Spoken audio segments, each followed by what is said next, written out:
Abra sua Bíblia no Evangelho de João, capítulo 15.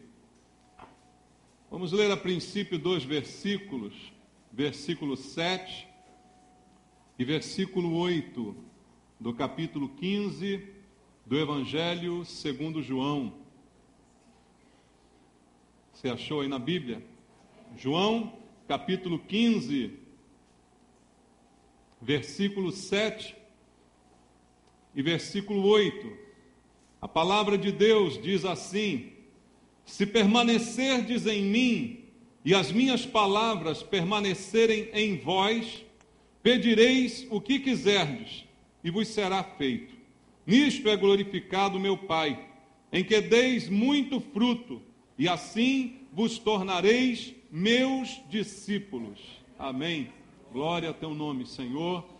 Pela tua palavra te agradecemos, pelo privilégio que temos, Pai, de mais uma vez estar na tua casa, na expectativa de ouvir a voz do Senhor, de ouvir o ensinamento que venha do Senhor para a nossa vida, para a mudança, para a transformação, para quebrar conceitos nossos, Pai, preconceitos, que o Senhor venha essa noite sobre nós, com a tua palavra, através do Espírito Santo, ministrar a nós, nos alimentar, Pai, porque nem só de pão vivemos, mas da palavra que sai da tua boca. É esta que nos alimenta e é esta que precisamos, Senhor. E eu te peço, ó Deus, usa a minha vida, Pai, por graça e por misericórdia, enche-me da unção do Espírito Santo, o poder de Deus, para que a tua palavra seja anunciada com verdade e com poder, e ela chegue aos nossos corações e cumpra os teus propósitos, Pai. É o que eu te peço, em nome de Jesus. Amém. Glória a Deus, irmãos. Podem sentar, queridos. Amados, a palavra de Deus, a Bíblia Sagrada que você tem aí nas suas mãos, alguns dizem que ela é um livro de promessas. Algumas pessoas chegaram a contar as promessas da Bíblia. Dizem alguns que há mais de 5.000 promessas feitas por Deus na palavra de Deus, na Bíblia Sagrada. É um livro realmente repleto de promessas. E o melhor dessas promessas é que elas foram feitas por Deus. Isso é o que é melhor, não é? Porque Deus, quando faz uma promessa, Ele cumpre. Ao contrário de nós, que muitas vezes prometemos e não cumprimos. O Senhor, quando diz algo, Ele faz aquilo que Ele disse, não é? Então, cada uma das suas promessas são de verdade bênçãos para nós, porque são verdadeiras, porque certamente se cumprirão. Então, são promessas maravilhosas de um Deus maravilhoso, verdadeiro, justo, correto, não é, que nós podemos confiar. A palavra de Deus, ela é confiável para nós. Acima de qualquer outra palavra, acima de qualquer outra afirmação, a palavra de Deus é aquilo que há de mais confiável. Agora, sempre que nós abrimos a Bíblia e lemos uma promessa, muitas vezes o nosso coração se enche de alegria. Isso é algo normal, porque são promessas de Deus, como eu falei. Mas será que nós entendemos de verdade as promessas do Senhor? Elas sempre vão encher o nosso coração de alegria, mas também, amados, porque às vezes fico pensando que muitos de nós gostam de ouvir apenas promessas. É ou não é? Parece que é uma alegria no nosso coração quando nós ouvimos promessas. Se isso não fosse verdade, os políticos não estão sempre se elegendo, né? Porque como é que eles conseguem se eleger? Com as promessas que eles fazem para a gente, não é? E a gente gosta tanto de ouvi-las que a gente acaba se entusiasmando e aceitando aquela conversa fiada, não é verdade, amados? Então nós temos essa tendência de ficar maravilhados com promessas. Só que eu creio que todas as promessas de Deus vão se cumprir, mas elas precisam ser entendidas no seu contexto, a quem foram feitas, o que abrange aquela promessa, quais as condições para que ela venha a se aplicar. Senão são apenas palavras de ânimo, não é? Palavras que trazem alegria, mas que de repente nem vão se cumprir. Não porque Deus haja falhado, mas porque nós não entendemos o que aquela promessa significava. Então isso também nós temos que entender muito bem a palavra do Senhor. Então, a gente precisa entender a promessa de Deus. A pregação do Evangelho, para muitos, é apenas também uma repetição de promessas.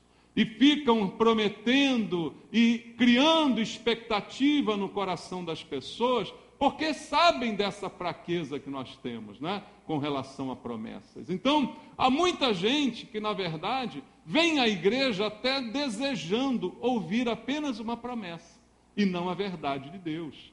Então, isso muitas vezes cria um conflito, porque muitas pessoas preferem que a pregação seja apenas uma coletânea de promessas, para que a gente saia daqui com aquela sensação gostosa de que algo bom vai acontecer. Então, muita gente encara a pregação até como uma possibilidade de ficar ouvindo apenas promessas. Para isso, você não precisa de pregação, basta o horário político, né?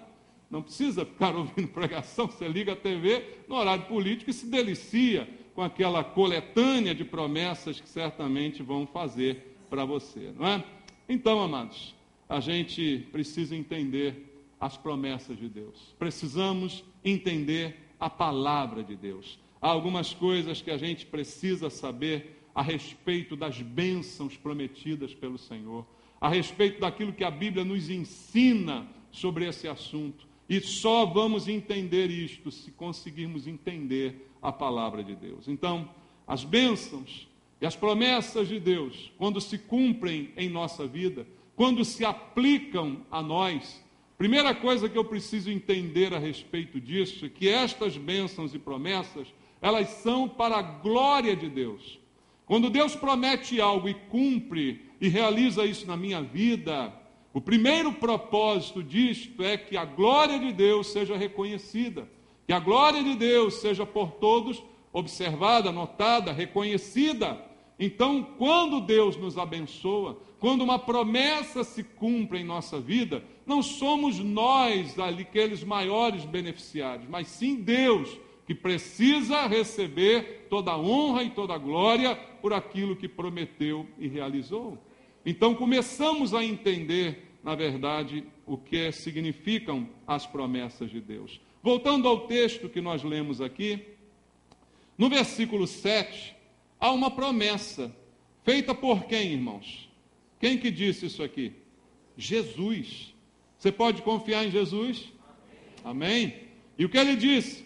Se permanecerdes em mim, e as minhas palavras permanecerem em vós, pedireis o que quiserdes, e vos será feito. Olha que promessa maravilhosa. Alguém diria, tirei a sorte grande, não é? Porque o Senhor Jesus, que não mente, prometeu que se eu permanecer nele e as palavras dele permanecerem em mim, eu posso pedir o que eu quiser, que vai acontecer, porque é isto que literalmente está dizendo a palavra de Deus. Eu preciso entender o que está escrito aqui. Porque, primeiro, se eu não entender, eu terei uma ideia errada do Evangelho. Eu posso ter uma ideia errada a respeito de Jesus. Se eu não entender a quem se aplica e qual o contexto do que está sendo dito aqui, eu posso até me decepcionar com Deus. Quando eu pedir a Ele aquela Ferrari vermelha e Ele não me der, não é? Eu posso ficar decepcionado com o Senhor achando que Sua palavra ela é mentirosa. Então vamos entender a palavra de Deus. Vamos entender os princípios que estão por trás do texto. Em tudo que está escrito, há princípios de Deus que servem de base para tudo aquilo que Ele revelou na Sua palavra. E esses princípios são imutáveis e jamais serão alterados, são para sempre. Vamos entender o que está por trás da mensagem.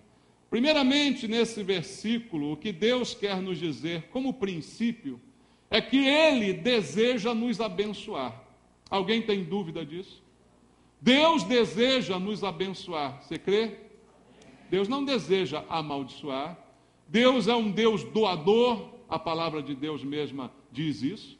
Ela diz que nós precisamos nos aproximar de Deus porque cremos que Ele existe e que Ele é galardoador dos que o buscam. Então Ele é presenteador, Ele gosta de dar, gosta de abençoar, gosta de fazer bem. É da natureza de Deus, que é um Deus bom, como diz a Bíblia, ser doador e abençoador, então eu preciso entender que Ele quer me abençoar. Esse é o princípio por trás do que está escrito aqui. E no versículo 8, diz assim também o Senhor Jesus: nisto é glorificado meu Pai. Veja o que eu disse aqui ainda há pouco, que as bênçãos e as promessas são para a glória de Deus. Jesus está confirmando isso que eu acabei de falar. Ele está dizendo que, se Ele me abençoar ao me dar aquilo que eu peço, nisto é glorificado o meu Pai, em que deis muito fruto, e assim vos tornareis meus discípulos. O fato de eu me tornar discípulo faz com que eu dê fruto, e nisto o Pai é glorificado. E o fato do Pai me abençoar é para a glória de Deus. Então eu preciso começar a entender o que Deus deseja como princípio daquilo que Ele está me dizendo.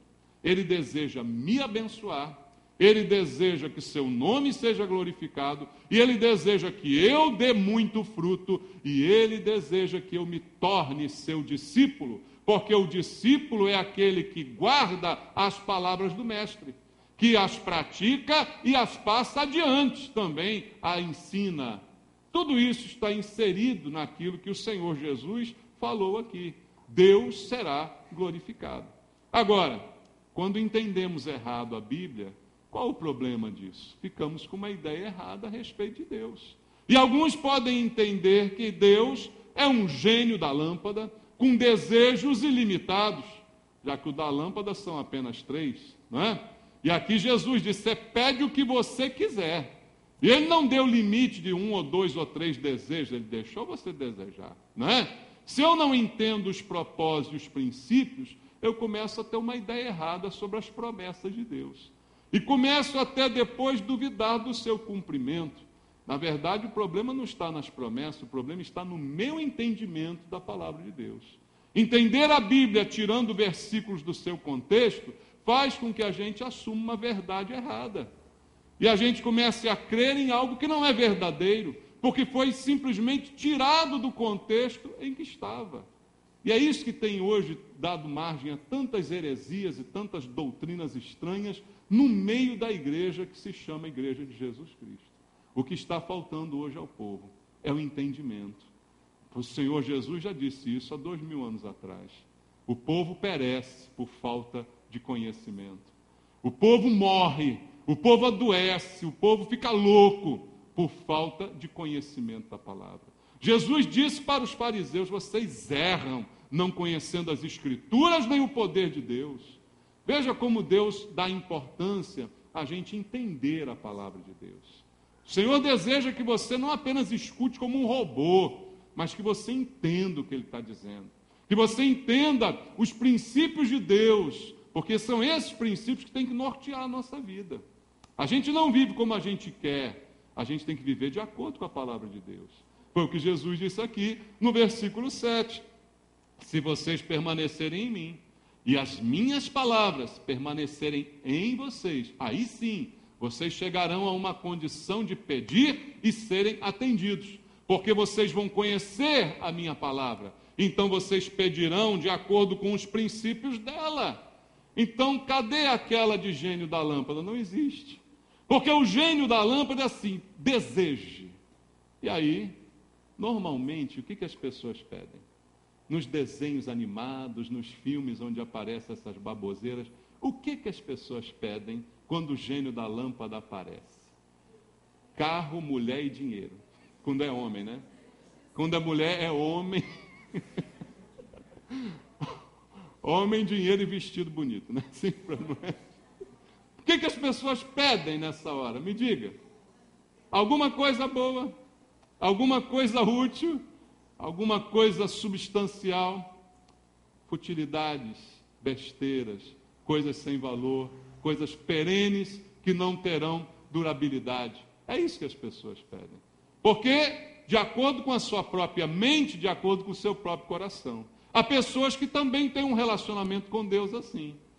Eu vou pedir a Deus, mas eu vou pedir, como disse Tiago, pedir o mal, para esbanjar nos seus próprios prazeres. Por isso vocês não são atendidos, diz a Bíblia.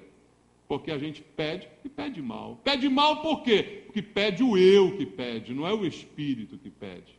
Não é o meu espírito, mas é o meu eu, influenciado pela minha carne, a minha alma adoecida pela carne é que pede a Deus. E a minha alma adoecida pela carnalidade é que tenta estabelecer um relacionamento com Deus. Isso nunca vai dar certo. Porque Deus não converteu a minha carne, Deus converteu o meu espírito. Para que o meu espírito convertido influencie a minha alma, para que a minha carne se submeta a Deus. Mas a gente troca tudo. Então a gente faz Deus de Papai Noel, de gênio da lâmpada, de coelhinho da Páscoa, né? E tem um relacionamento completamente cego com Deus, pedindo só absurdos para Deus, e muitos por isso às vezes brigam com Deus, como aqueles que botam Santo Antônio de cabeça para baixo quando ele arruma marido, né? Bota de cabeça para baixo, porque ele não deu certo. Algumas pessoas também fazem isso com Deus, brigam com Deus. Eu pedi, o Senhor não deu. Então não quero nada com o Senhor, estou de mal. Não é assim que a pessoa faz? Alguns fazem assim. Da onde vem isso tudo? Vem da carne e vem da falta de entendimento. Então vamos olhar para algumas promessas na Bíblia e vamos tentar entender, irmãos, as condições, as motivações de Deus, os propósitos de Deus, para que a gente possa entender como que elas vão se aplicar a nós. Como que eu posso desfrutar essas promessas? Porque senão a Bíblia vira uma caixinha de promessas. Já viu aquela caixinha de promessas? Horóscopo de crente. É? Caixinha de promessa, é o horóscopo de crente. Alguém tem caixinha de promessa? Tem? Você abre lá e pum! Deixa eu ver. Hoje o seu dia será bom. Porque está escrito. Não é isso? Horóscopos, Orionara.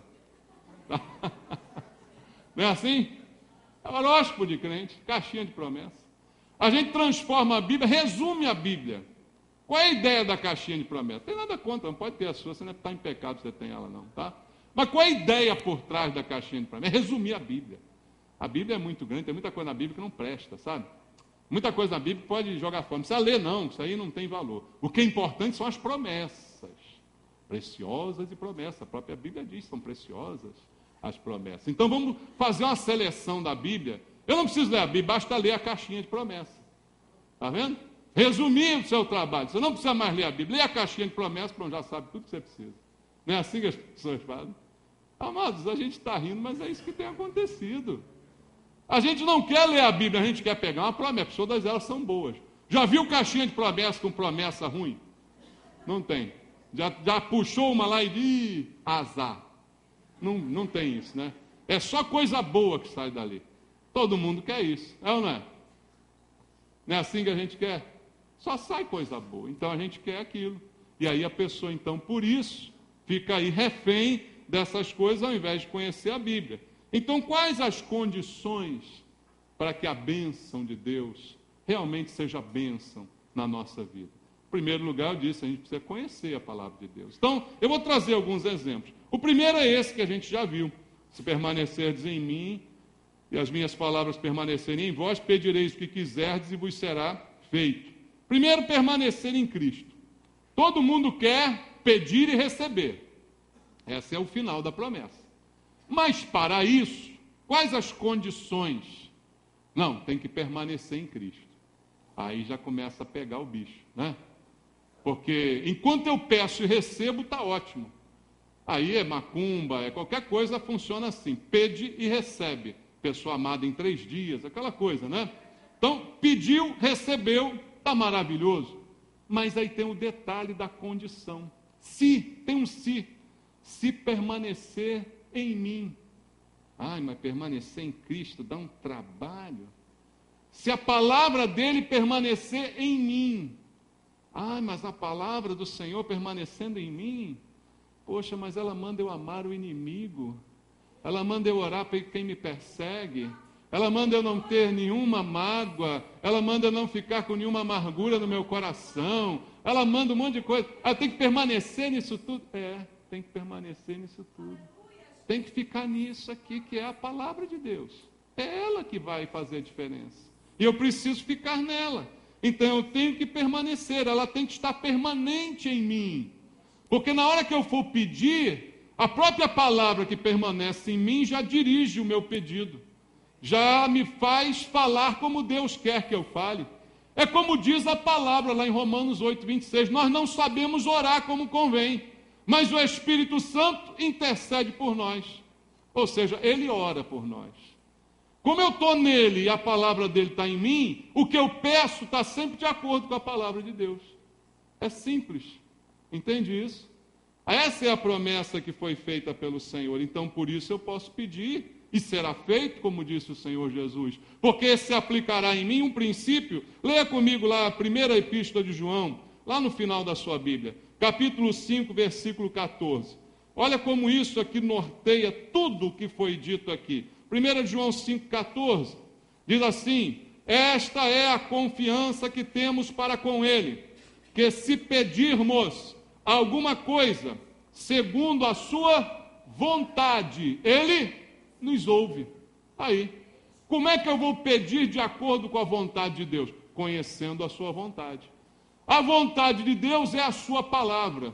Então, por isso Jesus disse: se vocês permanecerem em mim, e a palavra que eu tenho dito a vocês permanecerem também em vocês, aí sim pedirão o que quiserem e será concedido, porque pedirá de acordo com a minha vontade, porque você permanece em mim, minha palavra permanece em você, minha palavra em você guia a sua vontade. Entende, amado? Ninguém se decepciona com essa promessa, porque vai entender essa promessa. E é isso que nós precisamos saber. Você quer ver outra promessa que o pessoal se engana aí? Abra a Bíblia em Filipenses, capítulo 4. Aqui em Filipenses tem duas. Primeira, capítulo 4, versículo 19. Diz assim, a primeira promessa aqui, Filipenses, capítulo 4, versículo 19. E o meu Deus, segundo a sua riqueza em glória, há de suprir em Cristo Jesus cada uma de vossas necessidades. Que maravilha! Você crê nessa promessa? Eu creio nela. Agora eu tenho que entender como ela se aplica. Eu tenho que entender qual a condição para que isso aqui seja verdadeiro na minha vida. Não é uma palavra isolada. Então que está sendo dita que qualquer necessidade minha será satisfeita pelo Senhor, segundo a sua riqueza em glória. Ele há de suprir em Cristo qualquer uma das minhas necessidades. Então, eu olhando isso isoladamente, ficaria assim o meu entendimento sobre esse texto. Mas esse texto está inserido num contexto. Ou seja, há coisas que aconteceram antes que provocaram essa palavra do apóstolo Paulo. O apóstolo Paulo diz isso aqui, não é para a gente ficar com essa sensação enganosa de que qualquer necessidade minha, seja lá qualquer jeito que eu haja na minha vida, ela vai ser suprida por Deus. Se você acreditar nisso, você vai estar acreditando numa mentira. Deus supre as necessidades? Sim, Ele supre as necessidades, eu creio. Deus supre as minhas necessidades? Sim, eu creio que Ele supre as minhas necessidades. Mas há um comportamento, há uma contraparte que é requerida de mim. E aí eu vou vê-la no contexto aqui, ainda no capítulo 4, a partir do versículo 15. Diz assim: e sabeis também vós, ó Filipenses, que no início do Evangelho, quando parti da Macedônia, nenhuma igreja se associou comigo no tocante a dar e receber, senão unicamente vós outros. Porque até para Tessalônica mandastes não somente uma vez, mas duas, o bastante para as minhas necessidades. Não que eu procure o donativo, mas o que realmente me interessa é o fruto que aumente o vosso crédito. Recebi tudo e tenho abundância, estou suprido, desde que Epafrodito me passou as mãos, o que me veio da vossa parte como aroma suave, como sacrifício aceitável e aprazível a Deus. E o meu Deus, segundo a sua riqueza em glória. Entendeu agora o contexto? O contexto é, aquela igreja abençoou a obra de Deus. Aquela igreja doou para a obra de Deus. Doou para o sustento do apóstolo Paulo. Então, ele, movido por Deus e inspirado por Deus, lançou a promessa que é verdadeira e se cumpriu. O meu Deus, segundo a sua riqueza em glória, há de suprir em Cristo cada uma das necessidades de vocês. Eu quero que essa promessa se aplique também para mim. Você quer? Eu quero que ela se aplique na minha vida. Então, eu primeiramente tenho que aprender a ofertar para a obra de Deus.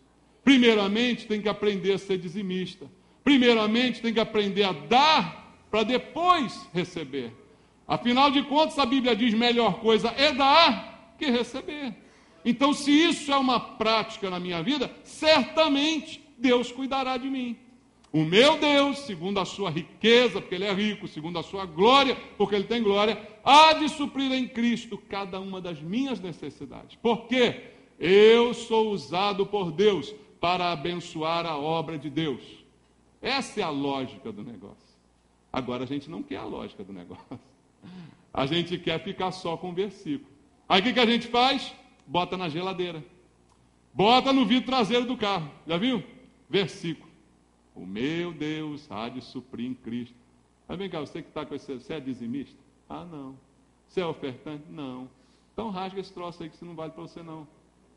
Isso não vale para você não. Você está se iludindo. Você está brincando com Deus. Está fora do contexto. Está longe da palavra. Não adianta botar na geladeira. Não adianta deixar a Bíblia aberta na sala. No versículo que você gosta. Não adianta, você tem que entender e viver o que diz a palavra de Deus. É esse, amados, o entendimento que a gente precisa ter. Você quer ver outra em Filipenses? Filipenses 4,13. Esse é demais. Esse eu já vi de carro com isso aqui, geladeira, tudo. Tudo posso naquele que me fortalece. Oh, glória! É assim... Tudo posso naquele que me fortalece. O cara fala isso, ele fica até com poder, né? Ele fica assim, né? Dá aquela respirada. O cara fica animado quando fala esse versículo. Não, né? É uma promessa. Você crê nessa promessa? Eu creio nela.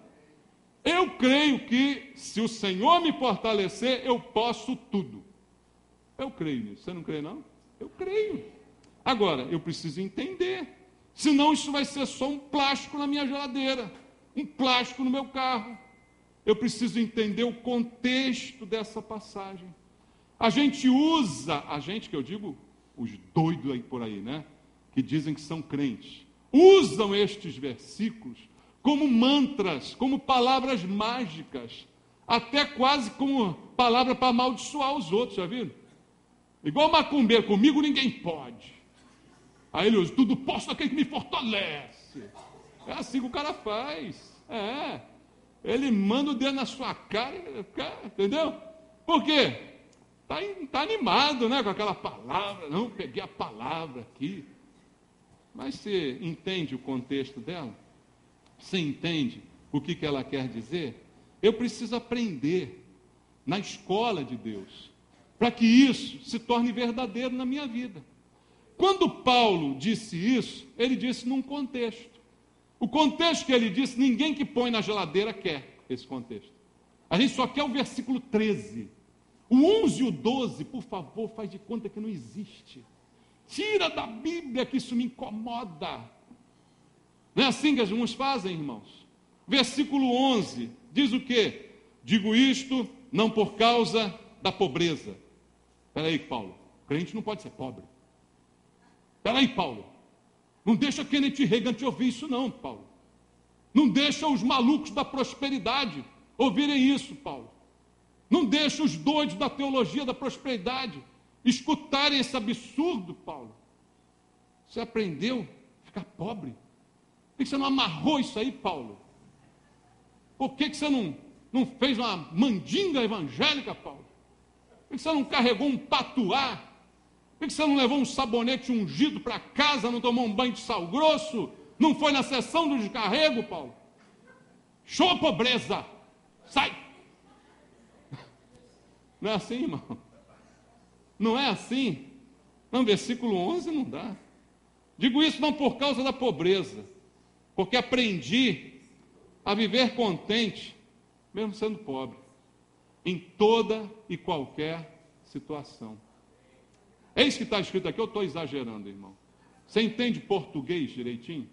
Está em português, olha. Não por causa da pobreza, porque aprendi a viver. Então, ele passou a pobreza. É isso que quer dizer. E eu aprendi a viver contente em toda e qualquer situação. Quando eu fui pobre, eu também dava glória a Deus. Quando eu tive mais um pouquinho de dinheiro, eu também dava glória a Deus. Quando eu perdi o dinheiro que eu tinha, eu também dava glória a Deus. Quando eu ganhei de novo o dinheiro, também dava glória a Deus. É isso que ele está dizendo aqui.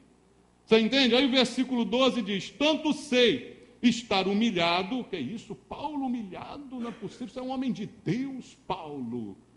Como que alguém vai te humilhar, que Deus quebre a mão desse que te humilhou? Praga evangélica, já viu? Praga de crente. Não pega. Nem de crente, nem de macumbeiro, nem de feiticeiro, nem de filho do diabo. Praga não pega. Praga nenhuma chegará à minha porta. Porque eu sou de Deus. Você é de Deus. Não tem medo de praga, não. Mas as pessoas são assim hoje. Geração de crente supersticioso que a gente está vivendo hoje em dia. E Paulo está dizendo: eu sei ser humilhado. Eu sei também ser honrado. De tudo e em todas as circunstâncias já tenho experiência. Quer dizer, já experimentei isso. Já passei por isso. Tanto de fartura como de fome. Teve um dia que Paulo quis comer e não tinha comida.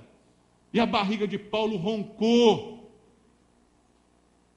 Ele passou fome. Que isso? Mas ele é crente. Por que ele não ordenou? Em nome de Jesus, pedra se transforma em pão. Alguma semelhança com a ideia que o diabo deu para Jesus? Se és filho de Deus, manda essas pedras se transformarem em pão. Aí Jesus respondeu: mas está escrito, nem só de pão viverá o homem, sim da palavra que procede da boca de Deus. Paulo se alimentou da palavra quando teve fome. Quando teve fome, se alimentou da palavra. Por isso, ele pode dizer o que ele diz aqui: tenho experiência de fartura, tenho experiência de fome, tenho experiência de abundância, tenho experiência de escassez. Por isso, tudo posso naquele que me fortalece. Ou seja, o tudo posso é tudo suporto. Eu passo por tudo isso se for necessário, porque há alguém que me fortalece, o meu Senhor. Será que é isso que a gente pensa quando bota essa frase no carro, bota na geladeira? Ou a gente está pensando na mandinga evangélica? Não, comigo ninguém pode, porque eu sou filho do rei, que eu vou reinar, que eu vou ser cabeça, não vou ser cauda, sei que, eu vou orar para o meu chefe ser demitido. Não tem essas coisas? Hã? Cambada de doido que está no meio das igrejas hoje. Povo doido, pastor doido, tudo doido, vai tudo para o inferno, irmão. É a realidade que a gente tem vivido. Porque ensinam errado a palavra de Deus. E sabe por que o povo aprende errado? Porque o povo gosta de erro. Quem gosta de erro aprende errado. Quem gosta de verdade busca a verdade. Por isso a Bíblia elogia os crentes de Bereia e diz que eles eram mais nobres que o de Tessalônica. Porque quando o apóstolo falava, ele ia conferir na Bíblia se era verdade o que o apóstolo estava falando. Ah, mas é o apóstolo. Grande coisa hoje, sabe? O que tem de apóstolo fraudulento hoje falando, que se diz apóstolo, que botou a mão sobre a própria cabeça e disse: sou apóstolo. Que adianta? A base é essa aqui, ó. Eu vou conferir aqui, não nas mandingas evangélicas, no que os outros ensinam, mas está na televisão. É mesmo, é? Tudo que está na televisão é bom, é? Tem um capeta também na televisão. Tu escuta o que ele fala e obedece a ele. Quer dizer que porque está na televisão é bom, não. Se está na Bíblia é bom. Se está de acordo com a Bíblia, é bom. Aí pode estar na televisão, pode estar no rádio, pode estar em qualquer lugar, mas está de acordo com a Bíblia, é bom e eu quero para a minha vida. Agora não está. Pode estar pintado de ouro na televisão, o dia inteiro falando, mas não é de Deus. Então eu jogo fora. Eu puxo a descarga do cérebro e mando embora. É isso que a gente precisa fazer, meus amados. A gente precisa ter entendimento da palavra de Deus. Então eu preciso, como Paulo diz, se eu quero que essa promessa seja para mim, tudo posso naquele que me fortalece. Na verdade, eu preciso exercitar resistência na tribulação. Porque quando Paulo teve fome, ele estava em tribulação. Você acha que ele gosta de passar fome? Alguém gosta de passar fome? Não. Era tribulação, mas Deus o fortaleceu. Entendeu? Quando ele teve escassez, ele não gostou, mas Deus o fortaleceu. Então, se eu quero declarar Filipenses 4,13, eu preciso ter resistência na tribulação. Mas a maioria desse povinho que bota isso na geladeira e no carro, na primeira luta já não diz mais que é crente. No primeiro problema, na primeira dor de dente, na primeira dor de barriga, na primeira vez que morre um parente, já não quer mais dizer que é crente. Não é isso que tem acontecido, gente. Já não quer mais dizer que é de Jesus, porque aconteceu alguma coisa ruim. Mas bota lá, tudo posso naquele que me importa. É mentira. Você nem sabe o que você está dizendo e está botando lá. Quem quer botar isso lá tem que saber que tem que resistir na hora da tribulação. É como disse Jesus, no mundo passaste por aflições, mas tenha bom ânimo, porque eu venci. Se você está em mim, você vai vencer também. É o que Paulo pensava. Eu passo fome, mas eu espero no Senhor, um dia Ele me alimenta. Eu passo fome, fico fraquinho, mas quando eu estou fraco, aí é que eu sou forte, disse Paulo, né? É isso que ele falou. Então é isso que eu preciso entender, amados. Mas como entender? Só se eu conhecer a palavra.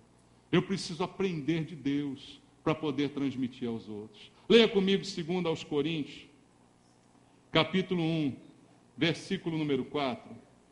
2 aos Coríntios, capítulo 1, verso 4. Olha o que Paulo diz, o mesmo Paulo de Filipenses. É Ele que nos conforta em toda a nossa tribulação, para podermos consolar os que estiverem em qualquer angústia, com a consolação com que nós mesmos somos contemplados por Deus. Porque Deus permitiu que Paulo tivesse fome, para que ele um dia pudesse consolar alguém que tivesse com fome. Ele ia poder dizer, eu sei o que é isso, eu já passei por isso. E Deus me consolou, o meu Deus me consolou e Ele pode consolar você também. Ele pode fortalecer você também. Com aquilo que eu sou consolado por Deus, eu posso consolar os outros, irmãos. É isso que importa. É a gente ensinar a verdade para as pessoas. E não propaganda enganosa de um evangelho falso que não vai levar ninguém para Jesus, mas vai levar muita gente para o inferno. É a verdade que nós precisamos conhecer, a verdade da palavra de Deus. A Bíblia tem outra promessa que diz assim, olha, abra em João, Evangelho de João, capítulo 1, versículo 12. João 1,12, todo mundo conhece. Mas a todos quantos o receberam, deu-lhes o poder de serem feitos o quê? Filhos de Deus, a saber, aos que creem no seu nome. Filhos de Deus. Não é o que todo mundo quer ser? Não é o que todo mundo diz? Todos somos filhos de Deus. Afinal de contas, todo mundo é filho de Deus. Não é esse o discurso que está na boca de todo mundo? É, mas ele é verdadeiro? Não, não é. Para que eu seja filho de Deus, como diz o texto, há uma condição. Qual a condição? Ter nascido? Todo mundo que nasce é filho de Deus? Não. Todo mundo que nasce é criatura de Deus. A condição está no próprio versículo. A todos quantos o receberam, deu-lhes o poder de serem feitos filhos de Deus, se tornarem filhos de Deus. Então eu preciso receber Jesus como meu Senhor, como meu Salvador, para que então eu seja filho de Deus. Então dizer para os outros, você é um filho de Deus, é mentira. Nunca diga para alguém que ele é filho de Deus. Nunca. Ele é criatura de Deus. Só Deus conhece quem são os seus filhos. A todos quantos o receberam, como Senhor, como Salvador, estes são filhos de Deus. Porque se são filhos de Deus, se parecem com Deus. Abra comigo a Bíblia em Mateus, capítulo 5, versículo 44 e 45. Não é filho de Deus quem diz que é, mas quem imita a Deus. Mateus 5, 44, 45 diz assim, eu, porém, vos digo, amai os vossos inimigos e orai pelos que vos perseguem, para que vos torneis filhos do vosso Pai Celeste, porque Ele faz nascer o seu sol sobre maus e bons e vir chuva sobre justos e injustos. O que Jesus está ensinando é que quem realmente é filho foi porque o recebeu como Senhor. E se eu o recebi como Senhor, se isso é verdade na minha vida, eu passo a amar os inimigos, passo a orar por quem me persegue, passo a praticar a palavra de Deus, passo a fazê-la como prioridade na minha vida. E aí eu me torno filho, porque me torno parecido com o Pai. Porque quem é o primeiro que ama inimigos e ora por quem o persegue? É Deus. Deus resolveu salvar você. Você era o inimigo de Deus miserável e Ele decidiu te salvar, porque Ele te amou quando você ainda era inimigo dEle. Então, quando eu faço isso, eu estou sendo parecido com Deus. Se eu recebi Jesus, Ele me dá o poder de eu me tornar um filho de Deus. E aí esse poder me torna cada vez mais parecido com Deus. Eu começo a amar os inimigos, começo a orar pelos que me perseguem, começo a abrir mão de qualquer desejo de vingança, de retaliação, de recompensa, de restituição. Começo a abrir mão dessas coisas, começo a entregar minha justiça nas mãos de Deus. É isso que a gente começa a fazer quando a gente realmente se converteu. Senão, eu vou enganar a mim mesmo, dizendo, sou filho de Deus, mas não quero nada com Deus, não recebo Jesus como Senhor nem Salvador, não quero obedecê-lo, não quero guardar sua palavra, não quero olhar com seriedade para o que ele diz na palavra. Ouço versículos como esse e digo, isso é impossível. Então você não é filho coisa nenhuma, você está se enganando. É isso que a Bíblia quer dizer. E a gente precisa encarar essa realidade, ao invés de ficar se enganando. Outra promessa, abra comigo 1 de João, capítulo 1, versículo 9. Lá no final da sua Bíblia, 1 de João, capítulo 1, verso 9.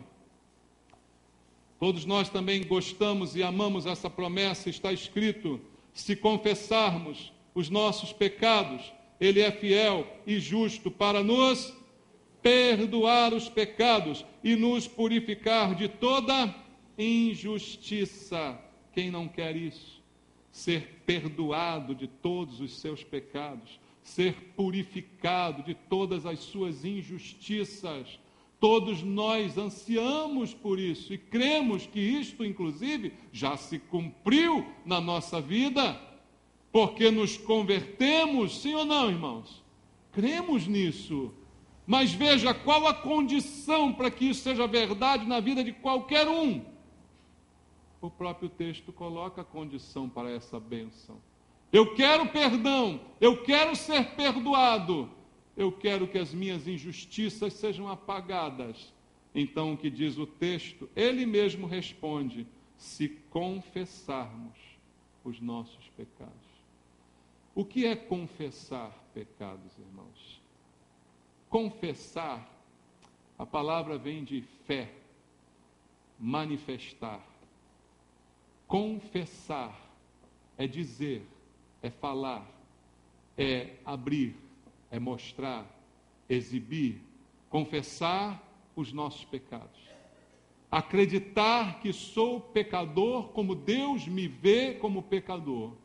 E acreditar que preciso dele para ser perdoado. Acreditar, por isso fé, por isso confessar. Essa é a origem da palavra. Então eu preciso confessar. Se eu quero o benefício do perdão, se eu quero o benefício de ter minhas transgressões e injustiças apagadas, eu preciso confessar. Eu preciso admitir diante de Deus que eu sou culpado e que eu sou errado. Parece a coisa mais simples do mundo, mas na verdade essa é a maior dificuldade do homem, admitir a culpa. Porque nenhum de nós gosta de culpa. Culpa é um peso insuportável que não admitimos carregar. Então todos os nossos erros nós arrumamos desculpas para eles. Não é assim que funciona? Porque não aguentamos o peso da culpa. Então, desculpa. Desculpa quer dizer tirar a culpa. Você errou. Mas todo mundo erra. Pronto, desculpa. Entendeu? Você fez errado, mas todo mundo faz. Desculpa. Eu me torno mais inocente com isso. Menos culpado. Menos vil. Mas confessar é se admitir vil, se admitir miserável, se admitir podre. Não é dizer, Senhor, olha, o Senhor sabe, né? Eu errei aquele negocinho, mas o Senhor sabe que ninguém é de ferro, né, Senhor? O Senhor sabe que errar é humano, né, Deus? Isso é confessar? Fala para mim. Eu dizer assim, Pai, perdoa, Senhor, eu errei, mas, olha, eu não aguento, sabe, a carne é fraca. Isso é confessar? Isso é desculpa. Desculpa é tentativa de tirar a culpa. Se não é confessar, não tem perdão. Só tem perdão e justiça para quem confessa.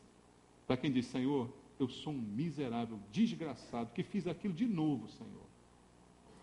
Eu acho que eu não tenho jeito não, Senhor. É a única maneira de ser perdoado. É confessar. Receber a justiça é confessar. E dizer a Deus o que aconteceu. Mas também não é só isso. Porque alguém também, apesar de estar no contexto, a confessar, está no próprio texto, há um contexto genérico na palavra. Quando demos o curso aqui de hermenêutica, falamos sobre isso. Eu preciso interpretar o contexto imediato e o contexto amplo. Há um contexto imediato, mas há um mais amplo que tem que concordar com toda a Bíblia. Porque senão alguém diria, o que preciso para ser perdoado e limpo e purificado é confessar. Está escrito, ponto, acabou, confesso, acabou. Confessei, estou perdoado, estou prontinho para errar de novo. Seria essa a ilusão? Mas também diz a Bíblia, num contexto mais amplo, eu quero abrir contigo Provérbios, capítulo 28, versículo número 13. Você conhece o texto? Eu tenho certeza. Provérbios, capítulo 28, verso 13 diz, o que encobre as suas transgressões jamais prosperará. Escondeu o pecado, não confessou, jamais vai prosperar. Mas o que as confessa e deixa, alcançará a misericórdia. Deus não quer só uma confissão. Deus quer uma disposição. Deixar de praticar o pecado. Não adianta eu dizer, Senhor, eu sei que isso é pecado. Realmente o Senhor tem toda a razão. Eu sou um miserável, Pai. Eu sei que isso é pecado. Mas não consigo deixar. Isso não é confissão. Isso não tem valor. Isso também não resolve. Arrependimento é a decisão de não cair de novo. Se vou cair ou não, aí é outra coisa. Mas a decisão é que provoca o arrependimento. O arrependimento é aquela convicção de dizer, Senhor, eu errei e eu não quero mais errar assim. Pode ser que eu não consiga manter essa firmeza por muito tempo, porque se pecar, pecarei por acidente, não por prática, nem por hábito de vida. Mas a decisão naquele momento é não pecar novamente, é confessar e deixar. E a Bíblia diz, como consequência, eu alcanço o quê? Misericórdia. Veja, Deus não diz que eu alcanço um prêmio. Meu filhinho, você confessou e deixou, você é maravilhoso, vou te dar um carro 0 quilômetro. É isso que Deus fala. Mas é isso que alguns esperam. Senhor, já confessei, já deixei, agora vê se me abençoa, droga. Não é assim? Alguns esperam assim. Senhor, estou aqui me negando, estou aqui me santificando. Dá um jeito aí. Não, a Bíblia diz, se você confessar e deixar, você vai alcançar misericórdia. Quer dizer, Deus não vai cortar a tua cabeça e dar para os cachorros comer. É isso que ele está dizendo. Você vai alcançar misericórdia. Porque confessou e deixou. A misericórdia, a graça, o favor que você não merece, envolve o teu coração. O amor imerecido que te constrange, como diz a Bíblia, e que te faz não querer pecar mais. Porque você percebe que foi amado sem nenhum merecimento para ser alvo ou fruto desse amor. E isso é que é o constrangimento que te move a deixar aquele pecado que você confessou. É assim, amados. A gente precisa entender a palavra de Deus. E para terminar, mais uma promessa. Atos, capítulo 1. Abra sua Bíblia. No livro de Atos dos Apóstolos, no capítulo 1, no versículo número 8. Também um versículo muito conhecido. Está escrito, mas recebereis o quê? poder. Opa, isso que eu gosto. Ao descer sobre vós o Espírito Santo, falou comigo, e sereis minhas testemunhas, tanto em Jerusalém, como em toda a Judéia e Samaria, e até os confins da terra. Recebereis poder do alto, descer sobre vós o Espírito Santo. E nós, pentecostais, agora dizemos, aleluia, maravilha, eu quero esse poder. Eu quero esse poder do alto. Eu quero estar cheio desse poder. É uma promessa de Deus, eu quero isso para a minha vida. E você quer? Bacana. Deus quer te dar também. Você acha que Deus não quer te dar? Claro que Deus quer te dar. Alguém tem dúvida de que Deus quer revestir você de poder? Deus quer te dar poder. Sim, Ele quer. Agora o problema é o que você vai fazer com esse poder. Esse é o problema. Será que você está apto a ter esse poder? Diz aí um ditado popular que o poder demais corrompe, né, irmãos? Poder ilimitado corrompe o homem. Será que você está preparado para ter poder?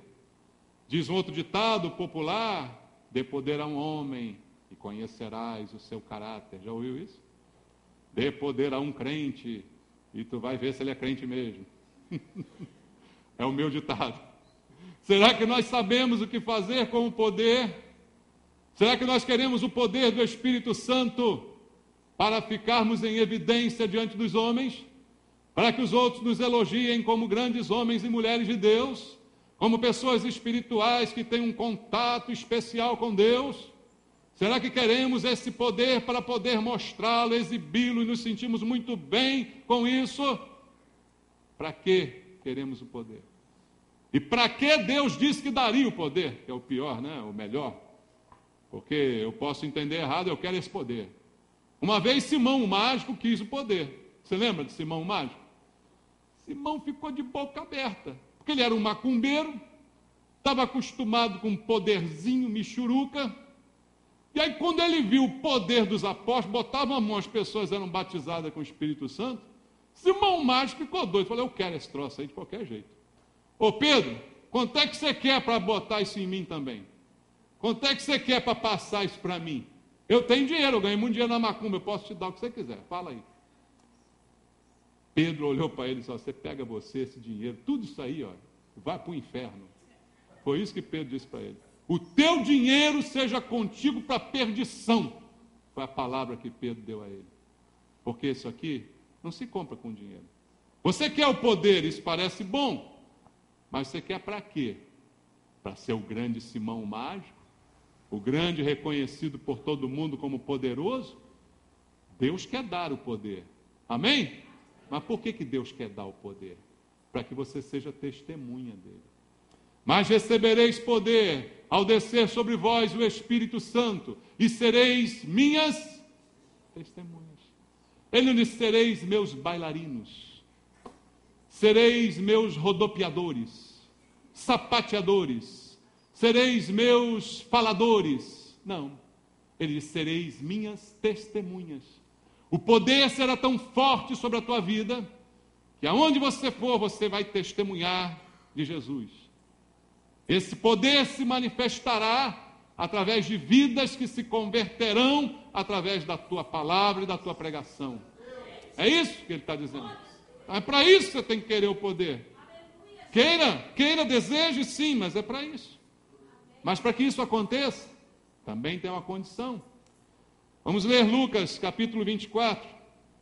Preste atenção na condição. Não tem condição, irmão. Tem que ter condição. Lucas 24, versículo 49, está escrito assim: eis que envio sobre vós o quê? A promessa. Veja, uma promessa, como eu tenho falado aqui desde o início da pregação. Eu envio sobre vocês a promessa de meu Pai. Permanecei, pois, na cidade, até que do alto sejais revestidos com poder. Lá em Atos ele disse, recebereis poder, vai descer sobre vocês o Espírito Santo. Mas no final do Evangelho de Lucas ele diz, se vocês querem isso, permaneçam na cidade, até que do alto vocês sejam revestidos. Então, para receber, tinha uma condição. Qual era a condição? Obedecer. permaneça na cidade. O problema da gente é permanecer. Irmão, dizer que é crente é fácil. Agora, ser crente até o fim é que é difícil. Por isso a Bíblia diz, ser fiel até a morte e te darei a coroa da vida. Porque dizer que é crente, um monte de gente já disse que é crente. Aqui nessa igreja, um monte de gente já disse que é crente. No nosso site da internet tem todos os batismos feitos aqui. A carinha está lá. Às vezes eu fico olhando e digo, que sem vergonha, olha só. Batizou e foi embora. Miserável. E às vezes eu entro naquele troço do batismo e fico olhando assim, cadê esse aqui? Aí esse aqui está no mundo, esse aqui está não sei aonde, esse aqui está não sei aonde. Pensa bem sobre isso. Hein? Pensa, irmão. Pensa sobre isso. Porque dizer que é crente, todo mundo diz. O problema é permanecer. Permaneça na cidade, espere Deus agir. Aí quem espera? Quando Deus demora, a gente faz igual Saul. Forçado pelas circunstâncias, ofereci sacrifício, porque estava demorando, Samuel. Ah, é, Saul? Pois a partir de agora tu não é mais rei, não. Acabou teu reinado por causa disso. Acabou, Saul. Não quer esperar, não. Não quer obedecer, não. Então não tem nada para você. Promessa só se cumpre na vida daquele que espera. Amém? Espera o cumprimento da promessa. Não invoca a promessa. Espere o cumprimento. Porque invocar é como dizer assim, ó Senhor, como é que é? Está demorando muito esse troço aí. O Senhor prometeu ou não prometeu? Como é que vai ser? Espere a promessa de Deus. Eles esperaram. E não use esse poder em benefício próprio. Use esse poder para aquilo que Deus lhe deu, para aquilo que Deus lhe concedeu. Jesus nunca usou o seu poder em benefício próprio. Jesus tinha poder, irmão? O diabo tentou ele, falou, Jesus, manda essas pedras transformar em pão. Usa esse poder. Alguns olharam para ele na cruz e falaram, se você é filho de Deus, desce dessa cruz, acaba com esse negócio aqui. Não falaram para ele isso? Ele nunca usou o poder em benefício dele. O diabo disse, atira daqui, porque o Senhor vai dar ordem aos teus anjos, vai ser um show, vai ser um espetáculo, todo mundo vai acreditar em você, quando você descer nas asas dos anjos assim. Não falou isso? Jesus nunca usou o poder em benefício próprio. O poder que ele tinha, ele usou para abençoar os outros. Quando ele teve sede, ele não fez aparecer água para ele, ele pediu água para a mulher no poço de Jacó. Ele nunca usou o poder dele para abençoar ele mesmo. Se você tiver poder de Deus, é para abençoar os outros. Está entendendo? É para os outros que Deus vai te dar poder. Não é para você. Não é em benefício próprio. Poder de Deus não é para ser igual ao Simão o mágico. É para você ser uma bênção para os outros. Amados, eu quero encerrar dizendo que nós podemos crer no cumprimento das promessas de Deus. Sabe por quê? Porque Deus é fiel. Deus, quando fala, Ele faz mesmo. Ele vela pela sua palavra. Jeremias já dizia isso. Ele vela pela sua palavra para cumprir. Mas há condições, há contextos que eu preciso entender, que eu preciso conhecer, eu preciso olhar para a palavra de Deus, eu preciso ter intimidade com ela, para que ninguém pense que a palavra de Deus e as suas promessas falharam ou podem falhar. Fique com a Bíblia. Eu termino deixando contigo o versículo em Romanos, capítulo número 9,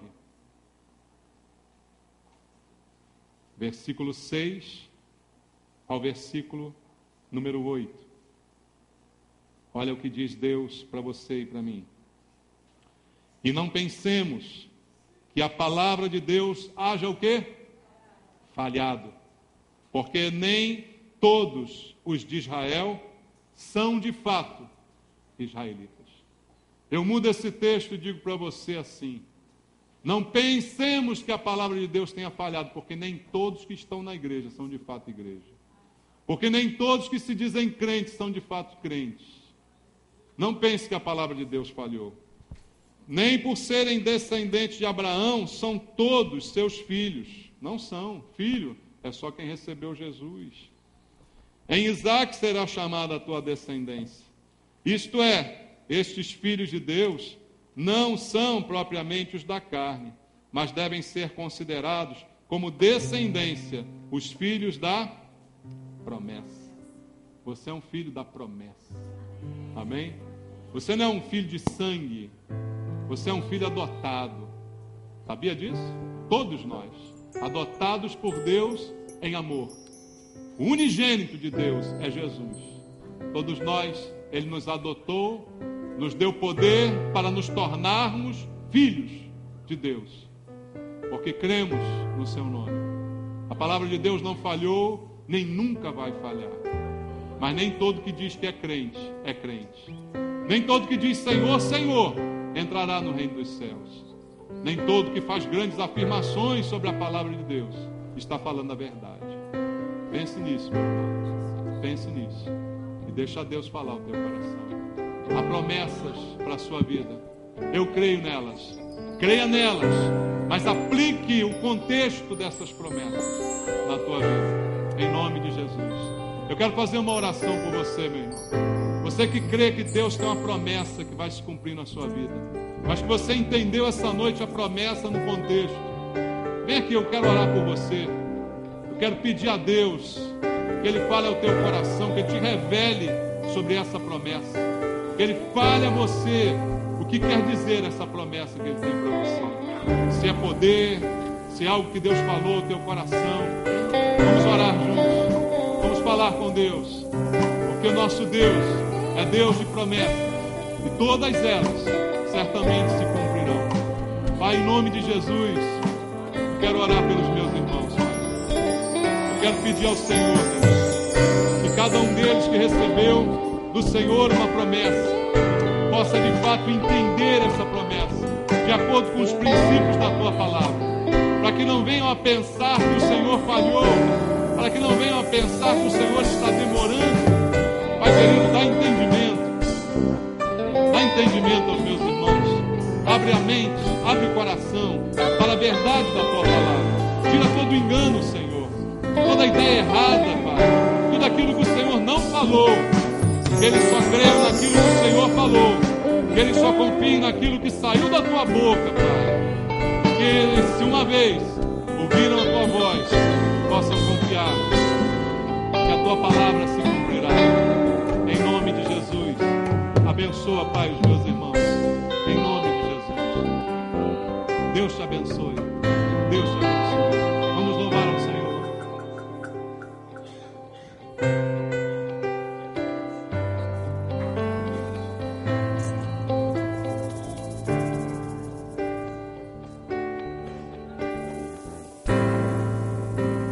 Sei que os teus olhos,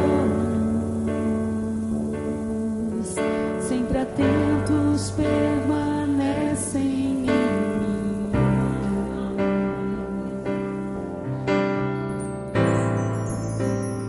E os teus ouvidos estão sensíveis para ouvir meu clamor. Posso até chorar,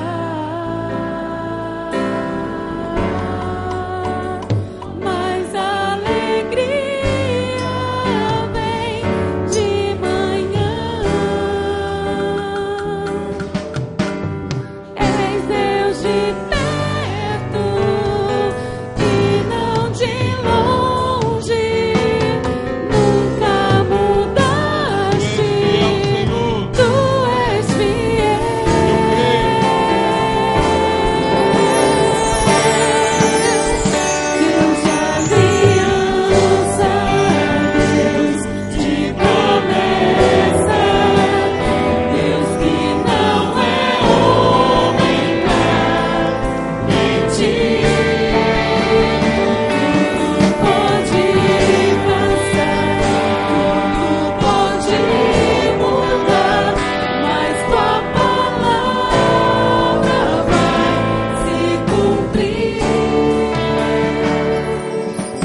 nas promessas do Senhor, creia nelas de todo o teu coração, mas não se deixe enganar. Olhe para a palavra de Deus, olhe para a Bíblia, ela é que tem a resposta para todas as coisas, irmãos. Tudo está na palavra de Deus.